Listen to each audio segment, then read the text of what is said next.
ආයිබෝවන් කියලා පිළිගන්නවා අදත් ඔයාලව මගේ මේ පුංචි YouTube channel එකට. ඉතින් ඔයාලට කොහොමද? ඔයාලා හොඳින් ඇති කියලා මං හිතනවා. ලස්සනට මල් පිපිලා අවුල් හැල්ලක් වැටිලා අලුත් දවසක් තමයි මේ ආරම්භ වෙලා තියෙන්නේ. බලන්නකෝ මගේ පුංචි එළවලු වගාවෙත් මේ දවස්වල නම් ඉතින් පළදාව හරියට තියෙනවා.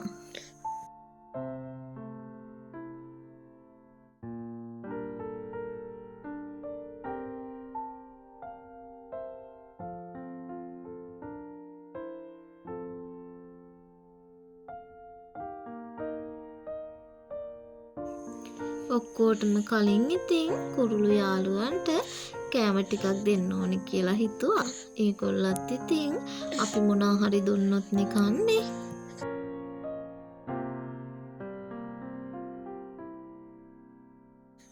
ඔන්න මට අද ඉතින් හොඳට පැහුණු කොස් ගෙඩියක් හම්බ වුණා.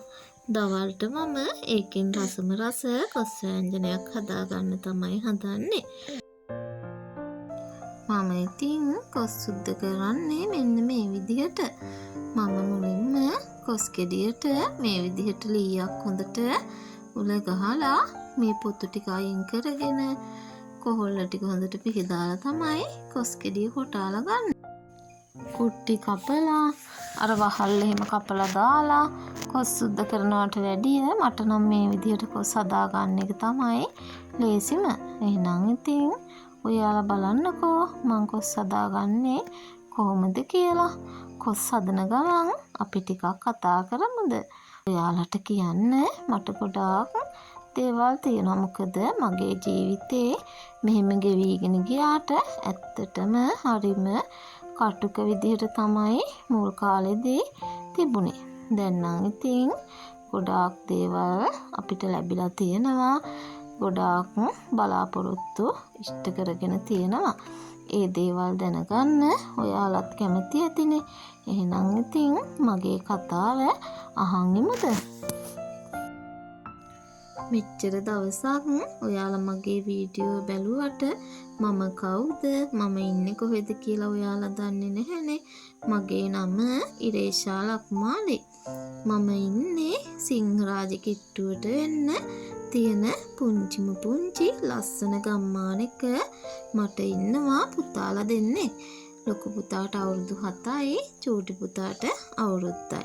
මමයි මගේ හස්බන්ඩ්ුයි පුතාලා දෙන්නයි තමයි අපේ මේ ගෙදර ජීවත් වෙන්නේ. අපි ඉතින් අපිටම කියලා ගෙයක් හදාගෙන තමයි ජීවත් වෙන්නේ. ලොකු පුතා ලැබිලා අවුරුද්දයි මාස 10කට පස්සේ තමයි අපි මේ ගේ හදන්න ගත්තේ. අපි ඉතින් ගෙදර වැඩ සම්පූර්ණ කරගෙන නෙවෙයි ආවේ. අපි මේ ගෙදරට ආවේ ගෙදරට බිමට කොන්ක්‍රීට් ටිකක් දාලා ගෙයි වහල එහෙම ගහලා තිබුණේ. දොර ජනෙල් දැම්මෙත් නැහැ. නිදා ගන්න කාමරේ විතරක් හදාගෙන අපි ඉතින් මේ ගෙදරට ඇවිල්ලා ටික තමයි දැන් මේ වැඩ ඉවර කරගෙන යන්නේ. දැන් නම් ඉතින් ගොඩාක් දුරට ගොඩාක් වැඩ කරලා ඉවරයි. තව ටිකක් වගේ තියෙනවා. මේ දවස්වලත් ඉතින් ගෙයි වැඩ කරන ගමන් තමයි ඉන්නේ. ගොඩාක් අය කියනවනේ ඉතින් ගෙයක් හදලා සම්පූර්ණ කරගෙන වෙනවා නම් හොඳයි කියලා. ඇත්තට මේක හොඳයි. ඒ වුණත් එහෙම කරගන්න බැරි අයත් ඉන්නවනේ. අපිත් ඉතින් ඒ වගේ තමයි. ඉක්මනටම අපිට වෙනම පදිංචි වෙන්න උවමනාව තිබුණා. ඒ නිසා ඉතින් අපි සාමාන්‍ය ගානට වැඩ ටික කරගෙන ඇවිල්ලා ටිකෙන් ටික සල්ලි තියෙන වෙලාවට කාටවත් ණය නොවි කාටවත් බරක් නොවි අපි හිමින් අපේ ගමන ආවා. ඒ ඇවිල්ලා දැන් ඉතින් මේ ගෙදරට ඇවිල්ලා පදිංචි වෙලා දැන් අවුරුදු 5කටත් කිට්ටුයි. දැන් ඉතින් අපි අපේ ජීවිතේ සතුටින් ගෙවනවා. මම නම් හිතන්නේ ගෑනු ළමෙක් කසාද බැන්දහම වෙනමම පොඩියට හරි ගෙයක් හදාගෙන පදිංචි වෙන එක තමයි හොඳ. ඇත්තටම කියලා තමන්ගේ නිදහස තමන්ට තියෙන්න ඕනිනේ. ගොඩාක් අයට දැන් මේ නිදහස අහිමි වෙලා තියෙන්නේ. ගොඩක් වෙලාවට ඉන්නේ ඉතින් මහගෙවල් වලනේ. එහෙම ඉන්න ගියාම ප්‍රශ්න ඇති වෙනවා, කරදර ඇති වෙනවා, හිත රිදීම් ඇති වෙනවා. ඒ දේවල් ඇති නොවෙන්න නම් ඉතින් අපි මුල ඉඳලම හරි තීරණයක් ගන්න ඕනේ. එතකොට Tamanට ඕනේ විදිහට Taman කැමති දෙයක් හදාගෙන කාලා වේලා ඒ විදිහට ජීවත් වෙන්න පුළුවනි. මමත් ආස උනේ ඒ වගේ ජීවිතයකට. ඒත් ඒක හදාගන්න ඉතින් අපිට ටික කාලයක් ගියා. අපි විවාහ වෙලා අවුරුදු 3කට විතර පස්සේ තමයි අපි ඉතින් මේ වෙන වෙලා වෙනම ජීවත් වෙන්න ආවේ. එහෙම ඇවිල්ලා අද ඉතින් අපේ ජීවිතේ අපි ගොඩාක් දේවල් ළඟා කරගෙන තියෙනවා. මොකුත්ම නැතුව හිටිය අපි දෙන්නගේ ජීවිතේ දැන් ඇත්තටම කියලා ගොඩාක් දේවල් සම්පූර්ණ කරගෙන තියෙනවා. අපි ඉතින් අපේ ගේ හදන්න ලොකුවට ලෝන් එහෙම ගත්තේ නැහැ ඔන්න. අතේ තිබුණ සල්ලි වලින් ওই සීට්ටු දාලා එකතු කරගත්තු සල්ලි වලින් ඒ වගේ තමයි අපි ගේ හදාගත්තේ. අපේ මහත්තයා ඉතින් රස්සාව විදිහට කරන්න ට්‍රීවිල් එක හයර් කරන එකනේ. ඒකෙන් තමයි අපි හැමදේමත් කරලා ලස්සන පුංචි ගයක් හදාගෙන ගෙදරට ඕන කරන සියලුම බඩු අරගෙන අද මේ විදිහට ජීවත් වෙන්නේ. මොකුත්ම තිබුණ නැහැ අපි දෙන්න මෙහෙට එද්දී. දැන් ඉතින් අපි අපේ දරුවන්ට සැපට ඉන්න හැමදේම වගේ හදලා දීලා තමයි තියෙන්නේ. ඒ නිසා ඉතින් අපි අපේ ජීවිතේ යම් තාක් දුරට සාර්ථකයි කියලා හිතනවා. දෙමාපියෝ වුණාම දරුවන්ට ඕනම දෙයක් රැස් කරන්නේ මගේ නම් හිතේ තියෙන්නේ එහෙම තමයි. එහෙම නැති අයත් ඉතින් ඕන තරම් ඉන්නවා. අතපය නොකඩ ඉතින් හැදුව පිනම ඇතිනේ ඒගොල්ලන්ට. ඒ නිසා ඉතින් කාටවත් දොසක් කියන්න උවමනා වෙන්නේ නැහැනේ. තමන්ගේ මහන්සියෙන් තමන් හම්බ කරගෙන මේ විදිහට කාටවත් කරදරයක් නොවි පාඩුවේ ජීවත් වෙන්න තියනවා නම් ඊට වැඩිය වෙන මොනවද කියලා තමයි මට නම් හිතෙන්නේ.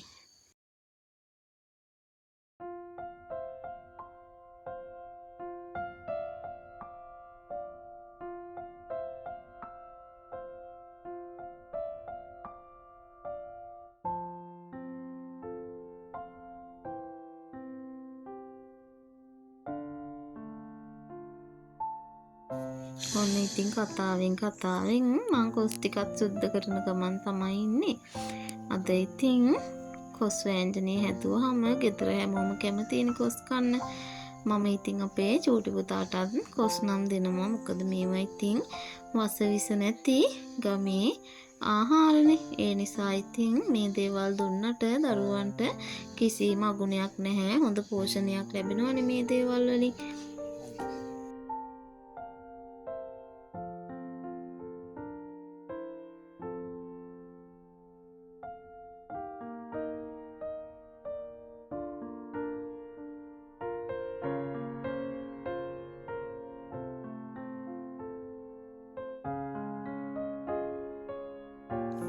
විවාහ වුණාට පස්සේ අපිට වගකීම් වැඩි වෙනවා මිසක් අඩු වෙන්නේ නැහැනේ. ඒ නිසා ඉතින් හැමදේම අපි කාන්තාවක් විදිහට සම්බරව කරගෙන යන්න දැනගන්න ඕනේ. දවල් දවසේ ඉතින් මම නම් ඉන්නේ ගෙදරනේ. කොහොම හරි දවස් ඉවර වෙද්දී ඉතින් ඇඟට නම් ගොඩාක් මහන්සි. ඒ වුණත් ඉතින් හැමදේම තනියම තමයි මම කරගන්නේ. දර ටික එහෙම මම කොහොම හරි අපේ අම්මට හරි පුතාව දීලා හොයාගන්නවා.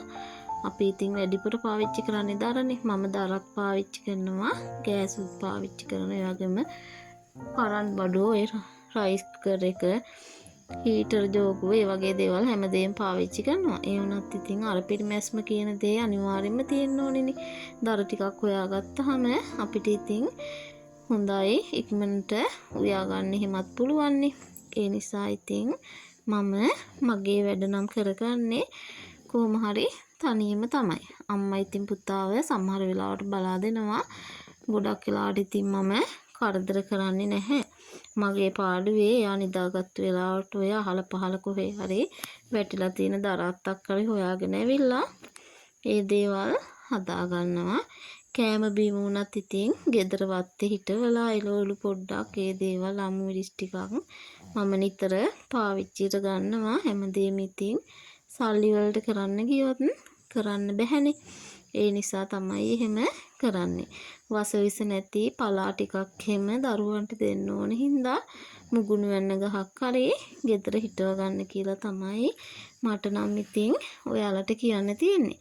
මම නම් ඉතින් පලා කොළ එහෙම කඩෙන් ගේන්නෙම නැති තරම් ඔය අවට වටපිටාවෙන් හොයලා ගන්නවා. ඒ දේවල් ඉතින් ඇත්තටම අපිට විශ්වාසයිනේ.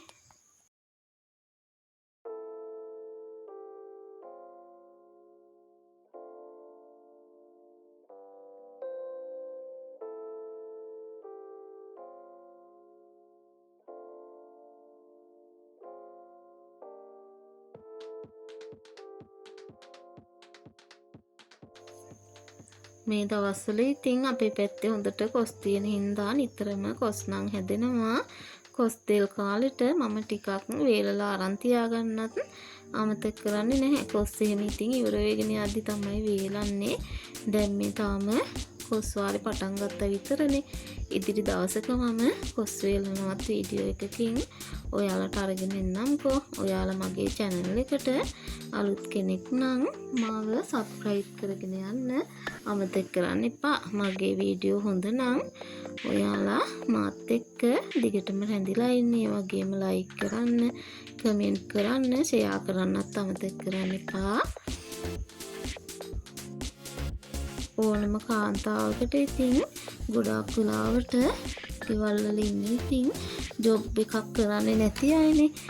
ගම්වල නම් ඉතින් ගොඩාක් ජොබ් කරනවා අඩුයිනේ. ඒ නිසා ඉතින් අපිට පුළුවන් අපේ මහත්තයාගේ ආර්ථිකයට හයියක් වෙන්න. ඒ නිසා ඉතින් ඕනම දෙයක් අපිට හිතුවොත් කරන්න බැරි කමක් නැහැ. මමත් ගෙදර ඉඳගෙන පුංචි ස්වයං රැකියාවක් කරනවා. මම ඔය කල් තියාගන්න කෑම එහෙම හදලා ඔන්ලයින් විකුණනවා. ඒ වගේම බිරියානි, රයිස් වර්ග ඒ වගේ දේවලුත් හවසට ගෙදර හදලා විකුණනවා. ඒ නිසා ඉතින් කොයි වෙලාවෙත් අතේ කීයක් හරි හැදෙනවා. එහෙම වුණාම ඉතින් තමන්ගේ අවශ්‍යතා තමන්ටම පිරිමහ ගන්න පුළුවන්. ඔන්න ඉතින් කතාවෙන් කතාව කොස් ටික සුද්ධ කරලා ලියලා කොස් ඇටි ටික තලාගෙන වළඳටත් දාගත්ත. දැන් මේ ව්‍යංජනයක් හදන්න. අද මම මේක දරදිප්පේ තමයි හදාගන්නේ. බලන්නකෝ මම මේක හදාගන්නේ කොහොමද කියලා.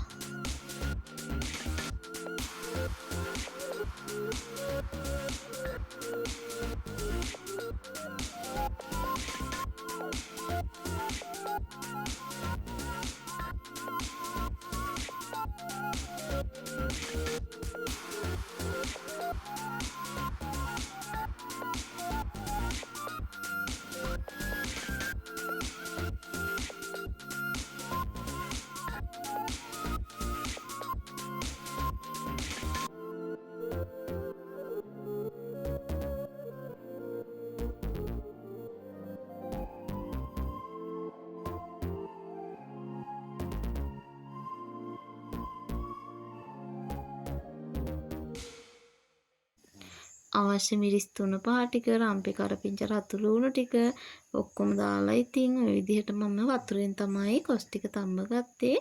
දැන් මම ඒකට ඔන්න මිටි කිරි ටික එකතු කරගන්නවා. මේක ඉතින් අපිට පොල් කිරි වලින් උයා ගන්න පුළුවනි. ඒත් මම ඉතින් උයාගන්නේ මෙහෙම තමයි. අවසානයේදී ඔන්න උළුහාල් කුඩු ටිකකුත් එකතු කරලා මේකට මම හොඳ ටෙම්පරාදුවක් දා ගන්නවා. එතකොට තමයි කොස් වෑංජනේ ඇත්තටම ගොඩක් රස. මොකද අපේ ගෙදර අපේ ලොකු පුතයි මහත්තයයි කොස් වලට එහෙම තෙල් දාන්නේ නැතුව කන්න කැමති නැහැ. මම ඉතින් ඒ නිසා අනිවාර්යෙන්ම කොස් සිව්වහම තෙල් ටිකක් දානවා. ඔන්න ඉතින් තියෙනවා අපේ දවල් කෑම එක. හරිම ලස්සනට රසට හදාගත්තා. කොස් කිරට හදලා වැව් මාළු බැදලා ඒ වගේම මුකුණු වෙන්න මැල්ලු මුකුත් හදාගත්තා. මේ මුකුණු වෙන්නත් මම මගේ වත්තෙන්ම කඩාගත්තු ඒවා. මේ වගේ රස කෑමක් ඉතින් අපිට කන්න ලැබෙනවා කියන්නේ කොච්චරනම් අපි වාසනාවන්තද. අදට ඉතින් මම මගේ පුංචි වීඩියෝ එක මේ රසම් රස බත් පිඟානෙන් ඉවර කරන්න තමයි හදන්නේ. එහෙනම් ඉතින් ආයිමත් අලුත් දවසක ලස්සන වීඩියෝ එකක් අරගෙන එනකන් ඔයාලා හැමෝම සතුටින් පරිස්සමින් ඉන්න ඕනි. තෙරුවන් සරණයි සියලු දෙනාටම.